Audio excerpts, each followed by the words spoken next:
खुलुमबाय बयनिसिमबो नोंथांमोननि थाखाय माखासे खौरांफोर लानानै फैलायबाय आरो चेनेलाव गोदानब्ला अन्नानै चेनेलखौ साबस्क्राइब खालामनानै लादो बेल आइकनखौ एलाव होनानै ला जाहाथे नोंथांनाव सिगां नटिफिकेसन सहैग्रोयो दानिया खोनासंलांदो गिबि खौराङाव दङ सानै हिनजावसा गोमादों घुग्राजुलि ओनसोलनि 5 थारायबारि गामिनि थाखो 9आव फरायबाय थानाय सनिया ब्रह्म आरो बाटासिपुर ओनसोलनि फस्लाफारा लावदांगि सेन्टार गामिनि आलायस्रि बर' मुंनि सानै हिनजावसाया गोमानानै दं।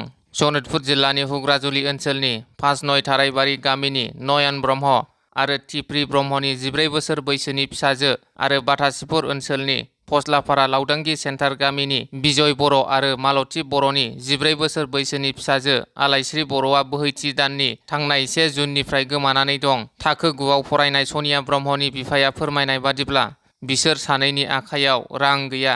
मोनथिनो मोननाय बादिब्ला आलायस्रि बर'खौ न'सिम दोनलांनो होननानै सानैजों ओंखारलांदोंमोन नाथाय न' फारसे गिदिंबोफिनाखै। बेनिखायनो सोरबाफोर बिसोर सानैखौ नुसनबायोब्ला 7086201637 मबाइल नाम्बारनि गेजेरजों खिन्थाहरनो खावलायदों नखरनि सुबुङा। नैथि खौराङाव दङ दुलाराय बर' फरायसा आफादनि खुंगा 57थि बोसोरसालिया जथुम्मानि आद्रा थानाय थान्दै मेला मैया बड'लेण्ड मुलुगसोलोंसालिनि जोहोलाव नीलेश्वर ब्रह्म गोसोखां नब्लाङाव सानसेनि मेहेरगोनां हाबाफारिनि गेजेरजों दुलाराय बर' फरायसा आफादनि 2025 निफ्राय 2026 इं मायथाइनि गोदान बिबानखौ मैया दाफुंनानै लाबाय। आफादगिरियाव दिपेन बर' आरो गाहाय नेहाथारियाव खनीन्द्र बसुमतारीखौ सायख'बाय। थामथि खौराङाव दङ उदालगुरि जिल्लानि सिजौगुरि गामियाव सा 40नि बांसिन बिपिएफ आरो बिजेपि दोलोनि मावथिफोरा इउपिपिएल दोलोआव जयेन जादों। दोनस्रि प्राइमारि इउपिपिएलनि बानजायनायाव उदालगुरि जिल्ला कमिटि इउपिपिएलनि आफादगिरि रबिन्द्र बसुमतारीनि नुजाथिनायाव आरो दोनस्रि ब्लक टिसिएलसिसिनि मासिगिरि रुजुग्रा मोसाहारि लोगोसे दोनस्रि बिसिडिसिनि चेयारमेन अनजालु दैमारिनि बाहागो लानायाव सा 40नि बांसिन बिपिएफ आरो बिजेपि दोलोनि मावथिफोरा इउपिपिएल दोलोआव जयेन जायो। ब्रैथि खौराङाव दङ ब्रिटेन गट टेलेन्टआव सेकेन्ड रानार्स आप जानो हानाय कार्बि आंलंनि बिनिता छेत्रीखौ गिबि मन्थ्रि डक्टर हिमन्त बिश्व शर्माया लक सेवा भवनाव बरायो। बाथि खौराङाव दङ बङाइगाव बिजनीनि बर' बाकारानि मानास दैमानिफ्राय गोमानाय जुवा गेलेगिरि इदल आलीनि गोथै सहखौ बोखांनो हायो। रैखाथि हान्जा एसटिआर एबा मोनसे दैमा अपारेशननि समाव इदल आलीनि गोथै सहखौ बोखांनो हायो। रायजो राजाफोरा दाबि खालामोदि जेब्लासिम मानिकपुर पुलिस थानानि बिबानगिरि मणिमय थालुमिजों लोगोसे गोजौ थाखोनि पुलिस मावख'गिरिफोरा जाथाय जायगायाव सफैया अब्लासिम गोथै सहखौ पस्टमर्टम आनजादनि थाखाय लांनो मोना होनना दाबि खालामो। मख'जाथावदि मानिकपुर पुलिसआ जुवा गेलेनायनि मोनसे अपारेशन खालामनायाव जुवा गेलेगिरि इदल आलीया मानास दैमायाव बारसोमदोंमोन। द'थि खौराङाव दङ मोनसे मिथिनो गोनां खौरां दावबायारिफोरनि थाखाय माहारियारि मानास हाग्रामाखौ बन्द फोसावबाय। माहारियारि मानास हाग्रामायाव दावबायारिफोरनि थाखाय जिप साफारि आरो मैदेर साफारि मोननैखौबो दान मोनथामनि थाखाय बन्द फोसावबाय। स्निथि खौराङाव दङ मोनसे समनि people joint action committee for Bodoland movement सुंद'यै PGACBMनि दैदेनगिरि जेब्राराम मोसाहारिया मैया इउपिपिएल दोलोआव हाबबाय। दाइनथि खौराङाव दङ 2008 मायथाइयाव हानि जेंनाखौ लानानै बुथारनाय दायाव आक्तार आली आरो आब्बास आली मुंनि सानै दायनिगिरिखौ क'क्राझार जिल्ला बिजिरसालिया जिउनां साजा फोसावबाय। गुथि खौराङाव दङ सुबुं सिबिनाय खामानि मावनायाव थाद'आखै क'क्राझार जिल्ला बिजेपि दोलोनि नेहाथारि एबा समाज सिबियारि प्रफेसार राहुल नार्जारिया क'क्राझार बिधानसभा एबा जुमदुवार बियाबनि सिङाव थानाय जयमागाव सान्थालि गामिनि रायजो राजाफोरा गोबाव बोसोरनिफ्रायनो दालां गैयिनि जाहोनाव दैज्लां बोथोराव हान्था मेला खालामनो जेंनायाव गोग्लैनानै दङमोन। बे ओनसोलनि रायजो राजाफोरनि जेंनाखौ नुनानै मैया गावनि रां बाहायनानैनो सोलिनो हानाय बायदि गंसे औवानि दालां बानायनानै होयो राहुल नार्जारि बिथाङा। राहुल नार्जारिनि बेबादि सुबुं अनसायनाय खामानिखौ नुनानै ओनसोलनि रायजो राजाफोरा गोजोननाय फोरमायदों। जिथि खौराङाव दङ जाखांफुनाय धेमाजि जिल्ला जनाय माइदांस्रि गामिनि आबादारि डिम्बिसर स्वर्गियारिया उन्दुनानै थानाय समावनो जिउ गोमादों। हरनि समाव उन्दुना थानाय समावनो बिथाङा थैनानै थादों होनना नखरनिफ्राय मिथिहोदों।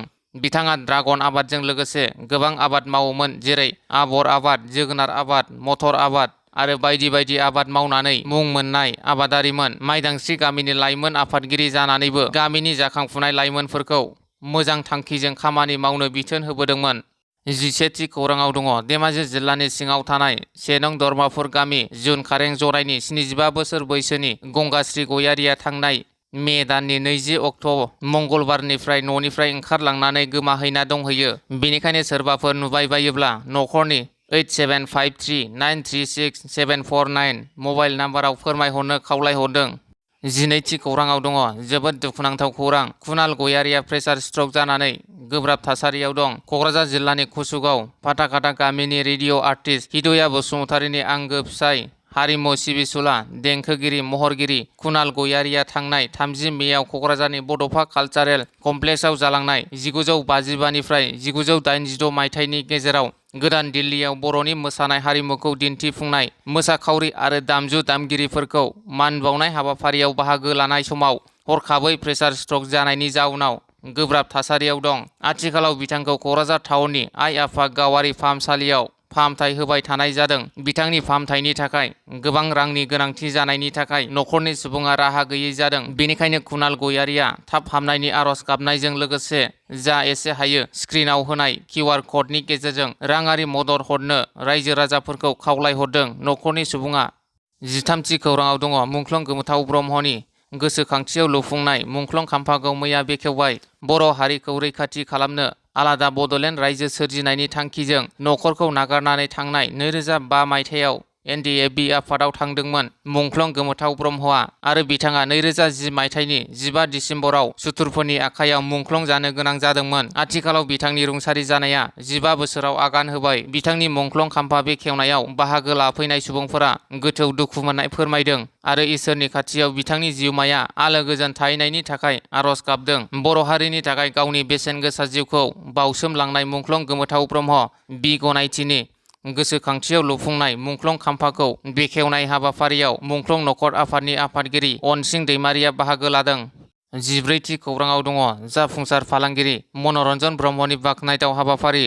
क'क्राझार जिल्लानि सिङाव थानाय सेरफांगुरि हाथाइसालियाव समाज सिबियारि जाफुंसार फालांगिरि मनरन्जन ब्रह्मआ गावनि रां खरसा खालामनानै श्री राम जानकी शिव हनुमान मन्दिर लुफुंनानै होनानै मैया साफ्रोमबो सिबियारिफोरनो बिटिआरनि EM अरुप कुमार दे आरो MCLA राजिब ब्रह्मजों लोगोसे दतमा BJP मण्डल आरो धोरोम सिबियारि गोबां रायजो राजाफोरनि नुजाथिनायाव बेखेवना होदों। 15थि खौराङाव दङ। CEM प्रमद बर'आ आसामनि रायजो बेंगिरि लक्ष्मण आचार्यखौ राजभवनाव लोगो हमदों। CEM प्रमद बर'आ आसामनि रायजो बेंगिरि लक्ष्मण आचार्यखौ राजभवनाव लोगो हमदों आरो नेमखान्थि बायदियै बिथांखौ मिशन बैसोमुथि 2.0 बेखेवनाय हाबाफारियाव बाहागो लानो हांख्रायलाय गथायदों। बिथांखौ लोगो हमनाय समाव बड'लेण्डनि अरायथा जौगानाय ओनसोलनि दैबानानि थासारि आरो मेलेरिया फोजोबस्रांनाय बायदि गोनां आयदाफोराव बिथांनि बेसेन गोसा लामा दिन्थिनायखौबो मोननो हायो होननानै CEM प्रमद बर'आ फोरमायदों।